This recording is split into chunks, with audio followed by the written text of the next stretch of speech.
Well, firstly, Merry Christmas to everybody.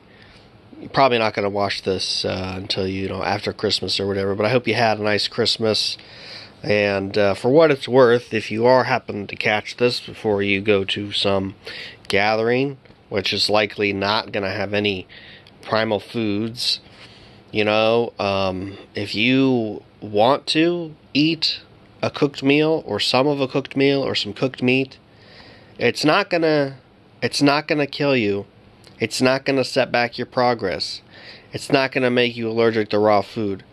It might give you some dry stools, larger stools, perhaps some uncomfort with your digestion, but if it's less stressful for you to do that than to bring your own food or to not eat, then maybe you could do that.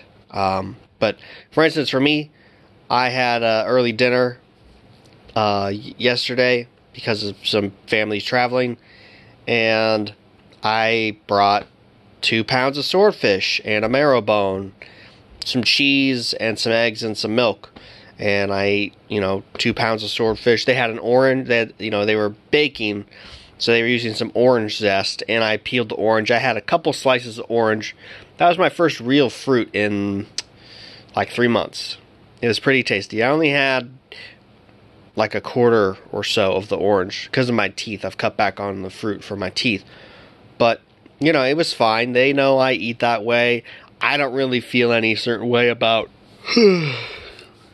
eating that way in front of people. Obviously, posting like that online, I've heard every comment in the book. So it doesn't really faze me anymore. So, and I've always kind of done my own thing. So, hopefully you have a supportive enough environment where you don't have to get off your diet for one meal. But if you do, or if you want to indulge in something, some Christmas cookies, whatever, it's not going to kill you. It's whatever. So, just if you do, make sure you hydrate, because the cooked foods and cookies and mashed potato, that stuff will really dry you out. You'll have uncomfortable stool movements, bowel movements for, 2-3 days. I experimented on some cooked food, 3 years ago, 4 years ago, and it was not pleasant. That was kind of when I was like, it's not worth it to even indulge on a holiday for everyone else's sake, or to try to relive and capture that cooked food goodness, which really isn't. Once you switch, it's not that good. You'll find out. So, if anything, it was reinforcing for me to stick to the diet. But, some people say if you eat cooked food, you're just going to want to eat more of it. So, I don't know. It wasn't that way for me. But anyway, I wanted to make this video about natural fibers and why it's important, obviously. So, we just talked about the diet.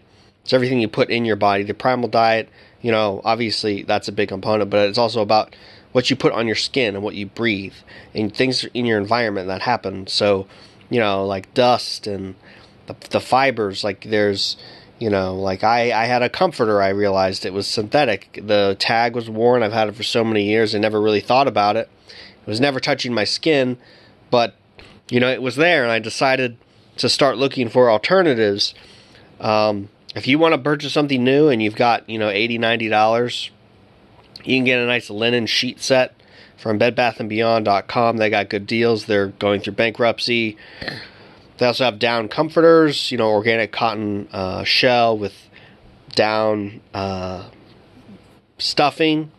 So that's a great alternative, a great choice, if you don't want to mind spending the money. I haven't had any luck at thrift stores. I've been driving, I go into the city for work, and on my way home, I hit the thrift stores. Not a lot of luck in the city. I gotta tell you, I found cotton sheets. Easy enough to find new cotton sheets, big box stores. That's, this is, 500 thread count or something, cotton. I got it at, I think, Sam's Club, and I've had it. My bed sheet's torn a little bit. I need to think about a replacement in the next year or so. But anyway, easy enough to find the sheets. The comforters are a little different. They're mostly all polyester, at least the stuffing will be polyester too. So, if you want something organic, like I said, buying it new from somewhere that specializes in that is your best bet. But you might get lucky at a thrift store. You're probably not going to get lucky at a thrift store in the city because a lot of that's just recycled stuff from people they don't want. I have a feeling that people are going to want to hang on to their natural fiber stuff until it's not usable. So when I was making my food run, this wasn't a thrift store in my town, but between the towns to where I go get my food, I saw this and I pulled off on the road, thrift store. And the first thing I saw in the bargain bin for pets was this wool Afghan blanket. And it's pretty big, honestly. It's not like a lap blanket. It's like a real full body sort of thing. So I was like, okay, $3. Hey, if it's good enough for pets, it's good enough for me. So we got that. And then I was looking at the bed section where they have sheets and comforters. All the comforters are polyester. And some of the comforters were not marked, or rather they had worn tags. So with worn tags, you can't really tell what something's made out of. But I noticed with polyester materials, they have a sheen to them in the light, and they have a slickness to them. So it's not like this cotton has a little bit more traction. And the polyester, it feels just kind of slick. That's just how I would describe it. I don't know if I'm describing it correctly, but anyway, I ended up finding this, which is actually drapes, because I've never seen bed sheets with these holes. But this is nice. It's thick cotton woven, nice, pretty warm. So I bought it. It was $11. I didn't know it was a drape cover until I got home and looked at those. I said, oh, that's strange, and I was asking my mom about it. She's like, yeah, that's probably a drape cover. But anyway, it works great. It's natural. It feels great. And this was only $14 for these. It's the winter. I'm not chilling, so to speak. I'm comfy in these with these. So instead of spending $60 on a new down comforter, I spent $11, and I'm pretty happy with this setup so far. So, it's important. You might think, well, I'm not touching it, but the thing there is that there's the fibers go into the air and you breathe them in. So, and that's really hard to get out of your body. It's not great, obviously, for that. And also, Audrinas, he recommends against the EMF shielding clothing that has the silver in it, because in silver it's like 35% mercury, right? And so when you're wearing that mesh, the mesh wears and tears over time, and it's the particles, you might breathe them in. So that's why he doesn't recommend that. I'm personally just a fan of cotton clothing. I wear jeans. Some people are worried about the dyes and organic cotton. I'm not. Okay, I wash the clothes if I buy them brand new. Usually I buy my clothes from the thrift store that are, at least a couple years old. They've been through the wash. They probably don't have a lot of that residue or stuff in it anymore. So that's what I like to do. One thing about buying stuff from the thrift store, though, is that they use this ultra toxic detergent with the air freshener in it, right?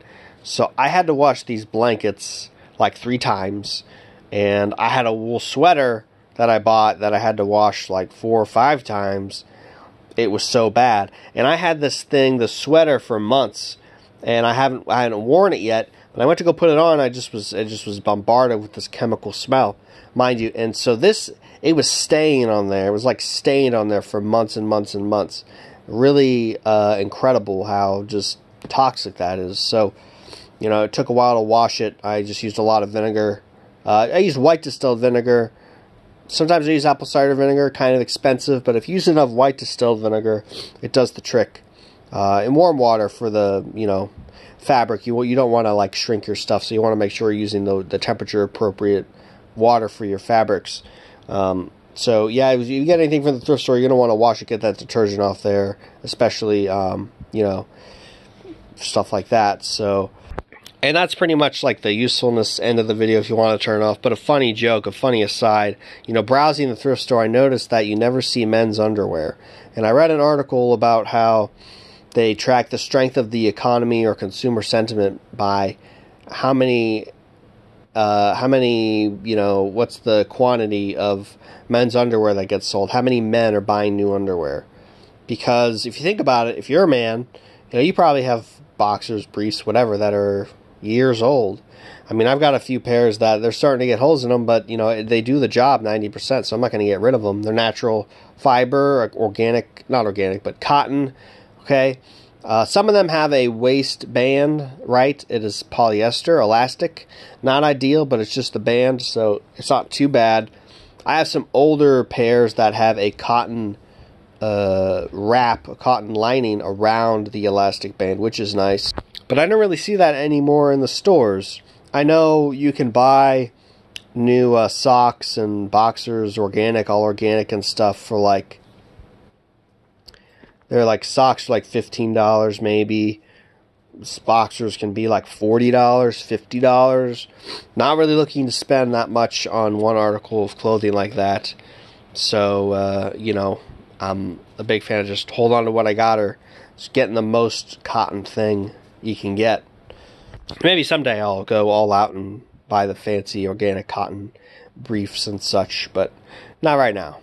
So I just thought that was funny because, you know, in the thrift stores you'll see undergarments, women undergarments, but you never see men undergarments. So anyway, just some thrift store tips, some holiday tips, you know. Check your smaller thrift stores that are out in the country, because like I said, the city, it just wasn't really working out for me where I live.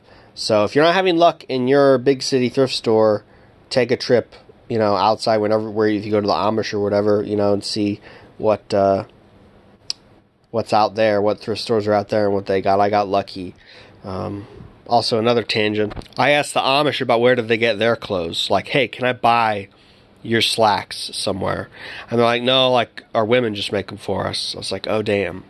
You might have some luck at an Amish auction, but you know, it's, you know, buying Amish clothes, I don't know. There might be one or two stores where there's a lot of Amish, you can find that, but I haven't seen anywhere I live or where I go, or where the Amish I know they knew of. So anyway, just some tips for things, and thanks again for watching and your support.